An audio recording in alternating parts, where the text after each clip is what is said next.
The operations center throbbed under red emergency lighting, the kind that made every pulse feel louder than it should. Radios crackled nonstop, digital maps shimmered and reset, and the bitter scent of burnt coffee clung to the air.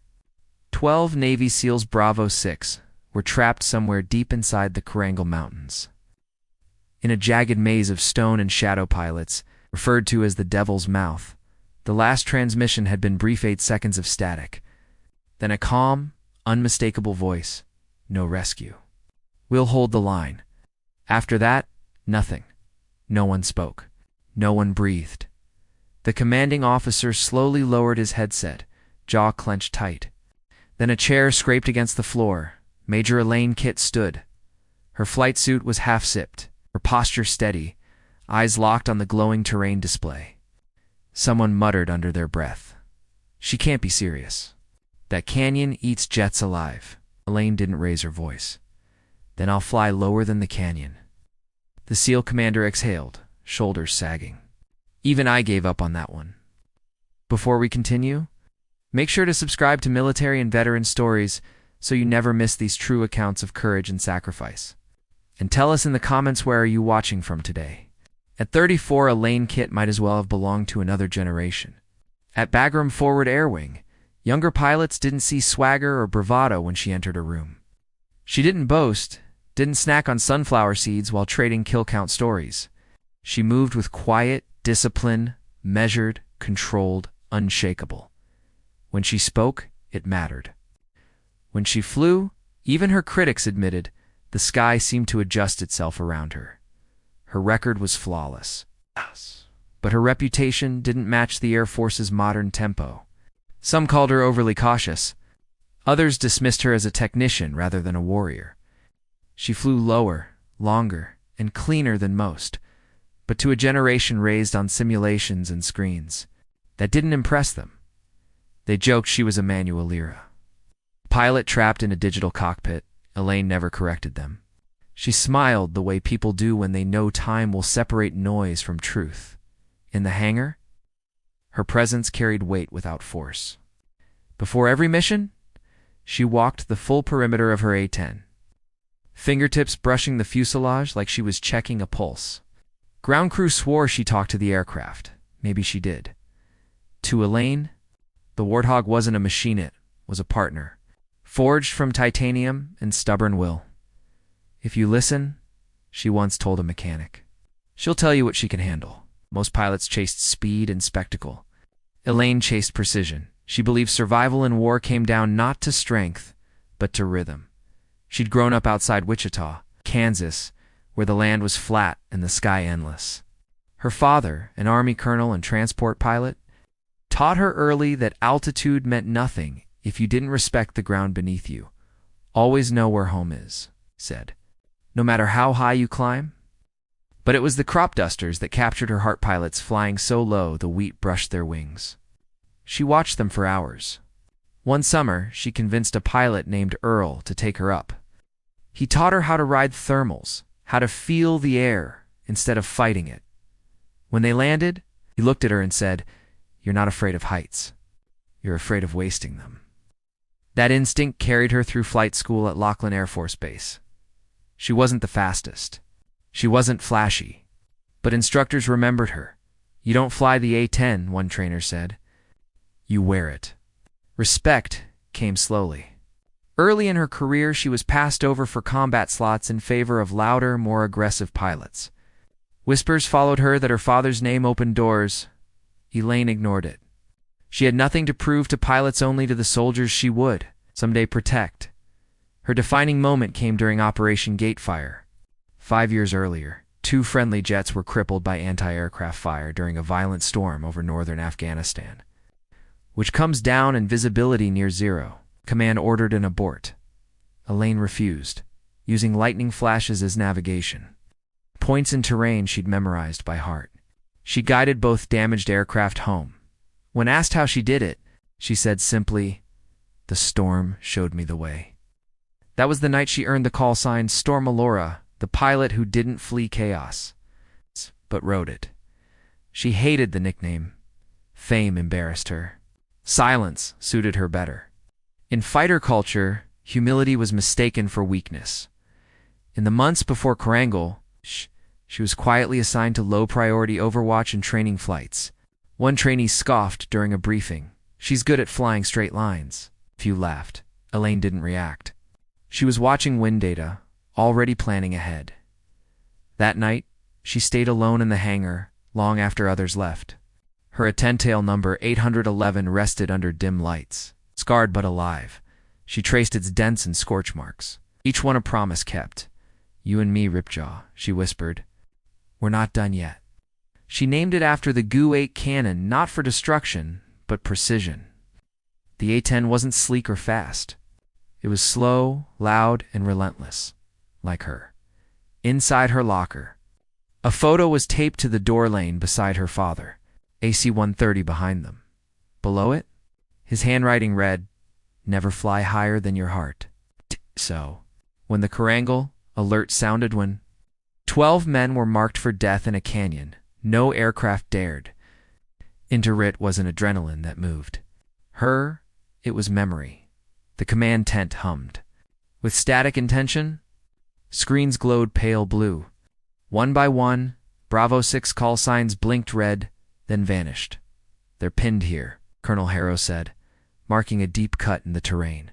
"Canyon inside a canyon." "The devil's mouth," someone muttered. Enemy positions lined both ridges.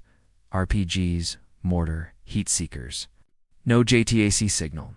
They're surrounded. Silence fell. Command classified the team as lost. Elaine stood at the back, studying the terrain. She zoomed in, tracing a narrow southern corridor. "No way through," a pilot said. "Even drones wouldn't. Clear the turn radius." An A-10 can't operate at that altitude, another added. A few laughed. Elaine didn't. "Turn. No aircraft was built for this canyon," she said calmly. "But the Warthog's tough. And she's mine." The room went silent. The SEAL commander shook his head. "We've written them off, Major." "Then let me unwrite it." Harrow snapped back. "This isn't hero time. That canyon's a coffin. By nightfall, they'll be gone." Elaine met his eyes. "Then give me daylight." Arguments erupted. Protocols, radar, chain of command. Elaine cut through it. "If I go and fail, you lose one aircraft. If I don't go, you lose 12 men." Harrow slammed his hand down. "You're grounded." Elaine turned for the exit. "Then court-martial me when I get back." A long pause. "You've got 1 hour," Harrow said finally. "God help you." The night outside was pitch black. Ripjaw waited beneath floodlights. Airman Riley jogged up, nervous.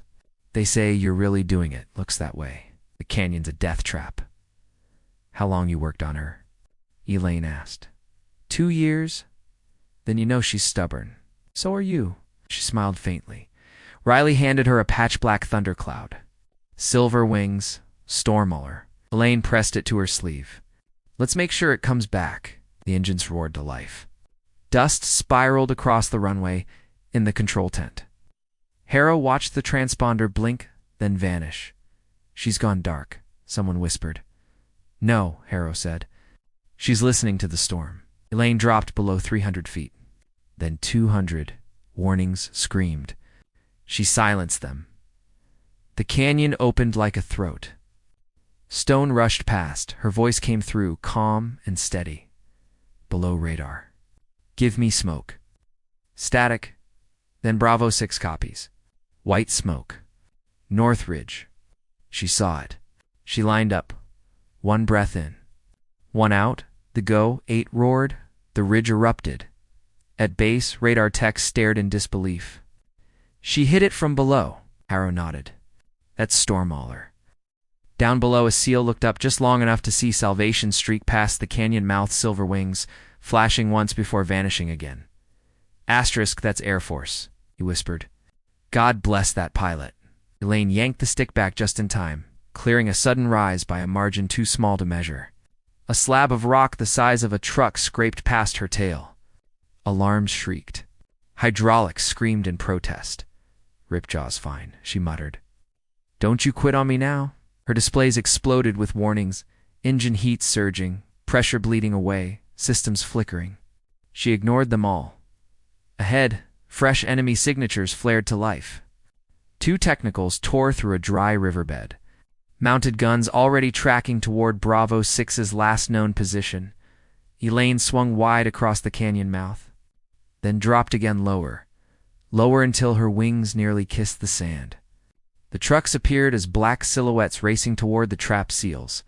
The automatic flare system was dead, fried in the last burst. She switched to manual, loading the next salvo herself. "Let's dance," she whispered. She cut throttle, bled altitude, and rolled the Warthog sideways through the canyon. Flares spat from the tail, burning white through smoke-choked air. Tracer rounds stitched past her canopy as the trucks opened fire. Elaine came in low, nose down, and fired. The Go-8 roared. The first truck disintegrated, flipping backward in a storm of fire and dirt. The second swerved hard, tires shredding. Its gunner desperately trying to elevate the weapon. Elaine fired again short, precise. The second vehicle vanished in flame. Back at base, the room erupted. 2 hits confirmed. "How the hell she's below terrain level, sir?" 75 feet. That's not possible. Colonel Harrow didn't blink.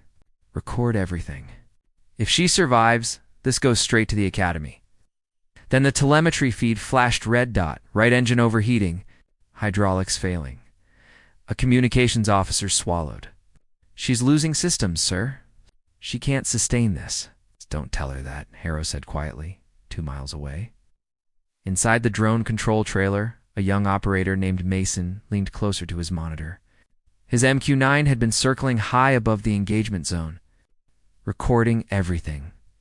A blur sliced across the feed, a ghost streaking through. Canyon shadow. He slowed the footage. His mouth fell open. "I've got visual on her flight path," Mason radioed. Voice shaking, "Show me." The feed stabilized. A jagged valley seen from above. Mason overlaid altitude data, sir. "She's under 70 feet. That's below minimum combat threshold." Mason swallowed. 6-8. The room went dead silent. Even Harrow caught his breath. On screen, Ripjaw skimmed the canyon floor like a silver phantom, vapor curling off her wingtips. Cannon flashing in perfect rhythm. "She's doing what no one else would dare," the SEAL commander said softly. Inside the cockpit, Elaine's world shrank to seconds. Oxygen warning. Master caution. The right hydraulic pump hemorrhaged pressure. The left stabilizer half-dash jammed. The A-10 shuddered like a wounded animal. "Stay with me," she whispered, hand steady, movement surgical. "Just one more run." She banked hard, rolled out behind the west ridge, and climbed just enough to clear stone. The desert opened ahead like a wound. Through the canopy, she saw them. Bravo 6, tiny figures hauling wounded. Waving smoke grenades in patterns only trained eyes could read. She keyed the radio. "Bravo 6, this is Stormauler. Corridor clear for extraction. Move now." Static. Then a rough voice. "Copy, Storm. God bless you." She smiled behind the mask as alarms screamed again. Her right engine coughed. Belched smoke, then steadied under her hand. "Not yet," she murmured. She turned back toward the canyon for one last sweep. The sun dipped low, painting the cliffs gold and blood red. In that dying light, the Warthog looked alive, scarred, furious, unstoppable. In the command tent, Harrow stared at the feed. "She's exiting the canyon." Riley, the young crew chief, stood frozen nearby, oil-stained coveralls still on. "She made it," he whispered. Harrow nodded. "She made it, but she's not finished." A radar tech pointed at the screen. "More hostiles inbound? Trucks with launchers. They're tracking the exfil route. They fire before the Chinooks arrive." "My men are done," the SEAL commander said. "Then pray she sees them first." Harrow replied. She did. New signals lit up on Elaine's display, fast movers from the east. She switched to the last of her 30mm. Fuel near empty. "Engine temp redland. This is going to hurt." She muttered and dove again. The canyon thundered one final time. Each burst from the GAU-8 carved fire through twilight. One truck vanished. The second toppled under the blast. The third fired a rocket too close, too fast. Elaine banked sharply. Flares spiraled wild. The missile veered off, slammed into the canyon wall, detonated in a storm of flame that washed over her canopy. The A-10 bucked violently. Metal groaned.